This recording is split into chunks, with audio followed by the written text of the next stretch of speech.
આજે 12 એપ્રિલ 2024 શુક્રવારના રોજ બપોરે 3 વાગે મહેમદાવાદ તાલુકાના કેસરા ગામે જોવા મળી હિન્દુ મુસ્લિમ એકતા અને હિન્દુ મુસ્લિમ એકતાનું પ્રતીક જોવા મળ્યું હતું। આપ દ્રશ્યમાં જોઈ શકો છો તે પરમ પૂજ્ય મહંત શ્રી રાઘવદાસજી મહારાજ જે આ દળદળ યાત્રા ઉનાળાની ધગધગતી ગરમીની અંદર રોડ ઉપર કરી રહ્યા છે। તેઓએ પોતાના માતા પિતાના આશીર્વાદ તેમજ તેઓના ગુરુના આશીર્વાદ તેમજ પ્રભુ શ્રી રામની અસીમ કૃપાથી પહેલા મહિનાની અંદર આજે દળદળ દંડવત યાત્રા બગદાણાથી શરૂ કરેલ છે।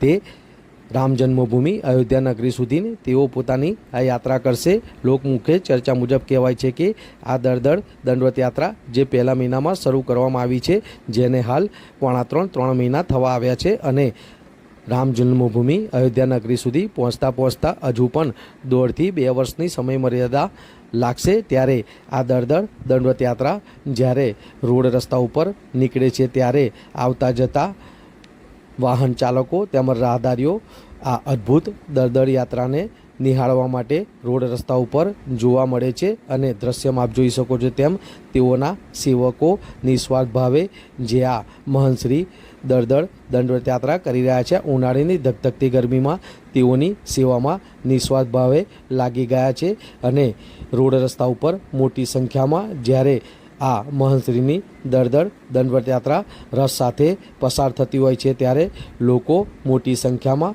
આ યાત્રાને અદ્ભુત યાત્રાને નિહાળવા માટે નજરે જોવા મળે છે અને તેઓની પૂજા અર્ચના પણ કરે છે અને તેઓના આશીર્વાદ પણ લે છે।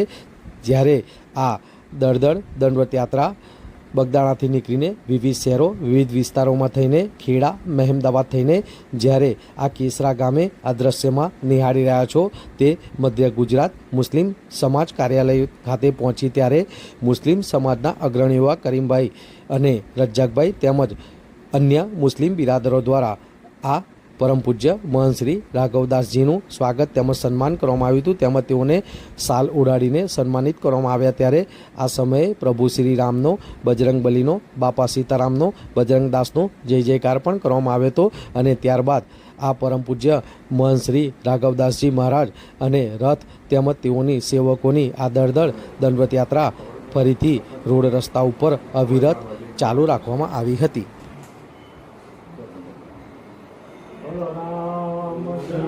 ભગવાન કી જય, જી મહારાજની જય, ધર્મની જય, બજરંગદાસ બાપાની જય।